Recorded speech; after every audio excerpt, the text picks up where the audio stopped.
The Hunger is an erotic horror film from 1983 that delves into our favorite topic for the day. You guessed it, vampires. This film is a loose adaptation of Whitley Strieber's 1981 novel of the same name with a screenplay by Ivan Davis and Michael Thomas. Upon its release, the film stood out for its unique plot, characters, and performances, making it a subject of discussion for decades. A blend of gothic horror, seduction, and gore, what more could you ask for in a classic 80s vampire film? With a stellar crew, The Hunger premiered at the prestigious Cannes Film Festival in 1983 before being released later that year by Metro-Goldwyn-Mayer. While it initially received mixed reviews, the film has since gained a massive cult following. In fact, it has left a lasting mark on the goth subculture, standing as a defining classic of vampire erotica. So without further ado, let's dive into the plot. Before we go into our explanation, we have a very small request. If you like our content, please support us by subscribing to our channel. This is a small click for you, but for us it means a lot. Thank you, and let's begin. The Hunger, blood-sucking tale explored. Miriam Blaylock is a pretty old vampire. For centuries, she has been living a cursed life, roaming through the threads of history as the beastly, undead, cold, terrifying, merciless. It goes as far back as ancient Egypt, where she hungrily feeds on innocent victims. She seduces these helpless prey with the promise of eternal life, eternal love, and eternal youth. Now, who doesn't want that, right? We see all of this in flashbacks as the movie begins. Cut to modern times, she currently lives with John, who is fairly young in terms of vampire lifespan. That is, John is a talented cellist from France whom she met in the 18th century. With all the irresistible charm that vampires are gifted with, Miriam seduced John and they fell in love. Let's take a look at their vampiric lifestyle. At present, they live in New York City under the guise of being a wealthy couple who teach classical music. One day, they meet a young couple at a nightclub. As if this seduction spree would never end, they invite the couple to their townhouse. Once home, they kill them by slashing their throats with bladed ankh pendants. They share a nice meal, feasting mercilessly on the blood of the innocent. Then, they dispose of the bodies in an incinerator in the basement of their elegant townhouse. Things go routine and fine for quite some time, but soon, things begin to take a turn. It has been 200 years since John's transformation. John had been promised eternal life, remember? But suddenly, he begins to suffer from insomnia and rapid aging. To his utter shock, he realizes that Miriam's promise of immortality only applies to his life, not to his youth. His body starts deteriorating, and he visits a doctor in the hope that she can reverse his condition. He seeks help from Dr. Sarah Roberts, a gerontologist studying rapid aging in primates. Sarah, who is a normal human, assumes that John is delusional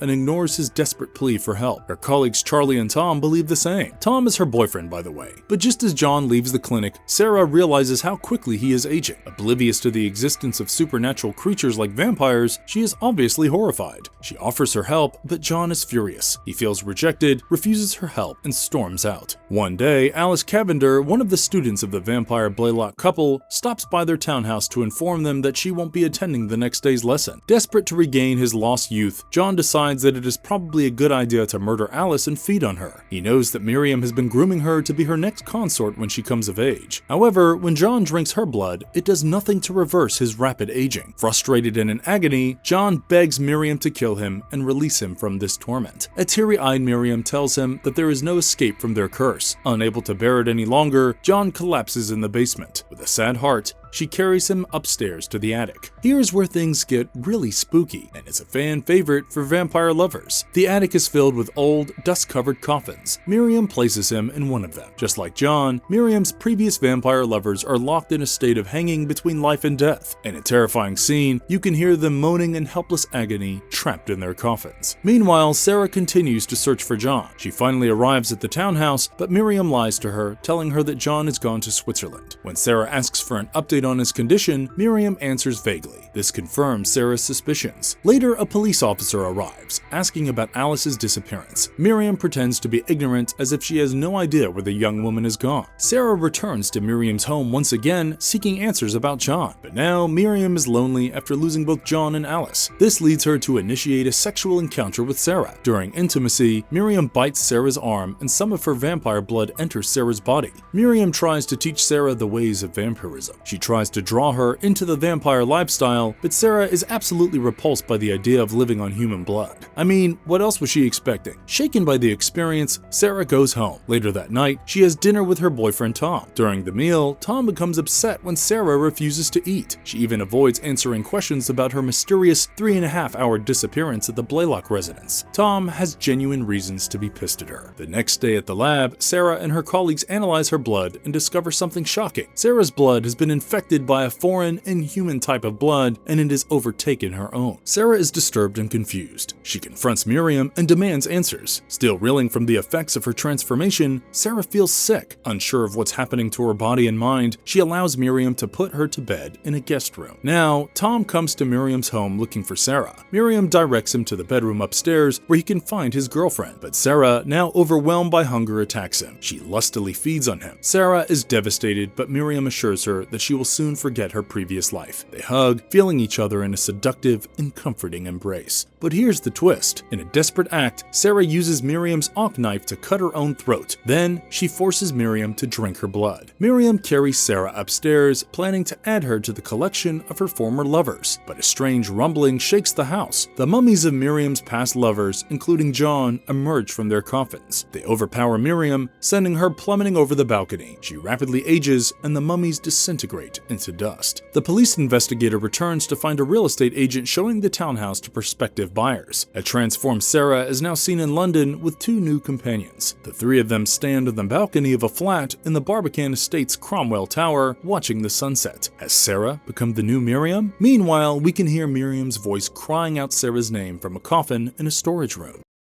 Is it worth watching? You decide. Technically speaking, the film is a masterpiece. Whitley Strieber's novel gets a completely different makeover in Tony Scott's adaptation. It is transformed into a dreamy horror flick with an art house feel. Objectively speaking, it is a stunning piece of art, rich in aesthetics and style. It even has a unique vision of its town. Catherine Deneuve absolutely owns the role of Miriam Blaylock, the ageless vampire. While it is never explicitly confirmed, her character feels like a reimagined version of Delphine Seyrigg's iconic Countess Bathory from Daughters of Darkness. And of course, the seductive David Bowie can steal the show any day, and he does. As Miriam's rapidly aging lover John, he makes us empathize with him as his illusion of immortality crumbles. This was Tony Scott's directorial debut, by the way, so it is really surprising that he managed to pull off such a visual masterpiece. His control over the cinematic experience is remarkable, you could say. The sound design is almost perfect. The background sounds are always apt. I can still hear Miriam crying out for Sarah from within a coffin. The soundtrack is also pretty great. Now, let's talk about execution. The Hunger has all the right ingredients to be an erotic horror, right? You're supposed to be in for a thrilling, seductive ride, but it trips over its own heels before it can truly take off. And I'll tell you why. The cast is pretty much the best the production house could have assembled. Premise is intriguing. The 80s had set the tone for many innovative horror and vampire plots, but somehow the filmmakers seem more interested in teasing rather than delivering. Take the opening scene, for example. John and Miriam are decked out in funky disguises. A wig for John, shades for Miriam. Such eye candy. They stalk a nightclub like a pair of gothic predators. Bauhaus Bela Lugosi's Dead plays in the background, setting the perfect mood as they pick their victims. The editing is remarkable and the vibe is sexy and mysterious. The film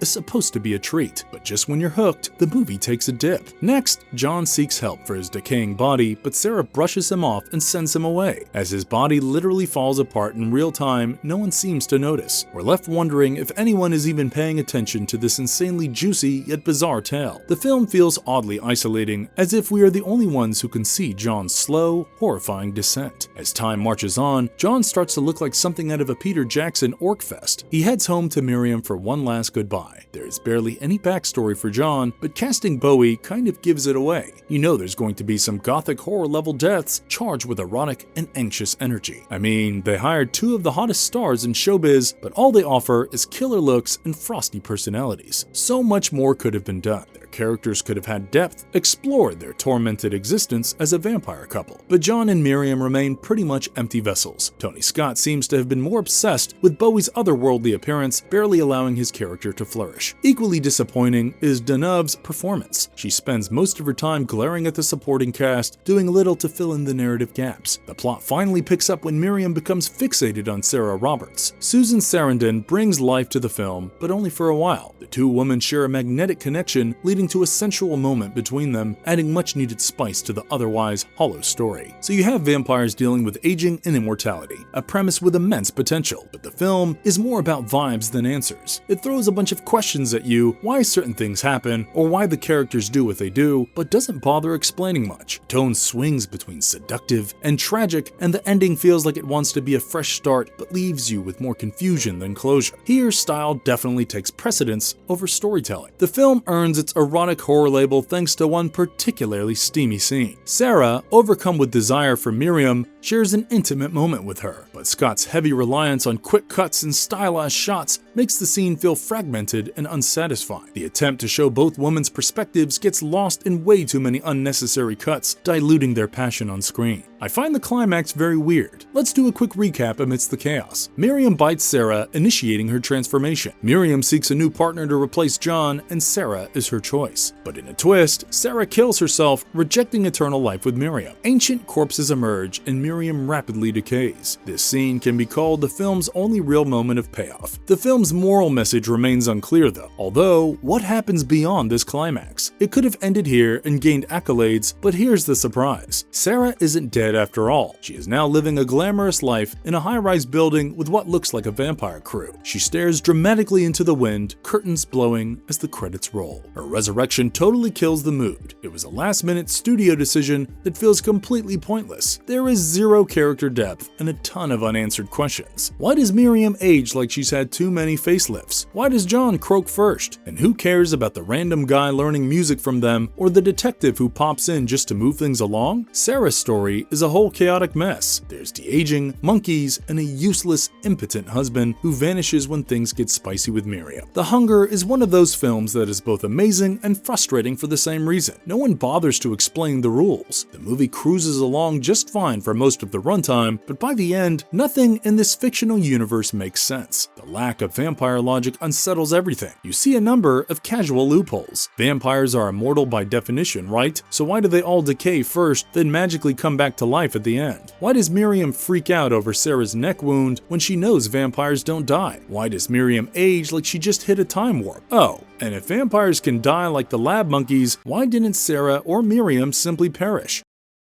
Marvelous verdict. To sum it up, The Hunger is light in substance and heavy in style. The cast is great, but the performances fail to deliver. The plot is unique, but stretches unnecessarily. Despite these issues, the film has retained a cult following for its iconic visuals. Bowie deserves special credit for creating a lasting influence on the goth aesthetic. It's the kind of movie that has its flaws, yet you keep going back to it, and you wonder why. The film has become a cult classic, mostly because of its legendary cast, David Bowie and Catherine Deneuve. They enhance the film's goth aesthetics, rendering them dark, seductive, and stylish. So iconic. And if you liked our content, don't forget to leave a like and subscribe to us if you haven't already. Have a good one and be safe. Thanks everyone.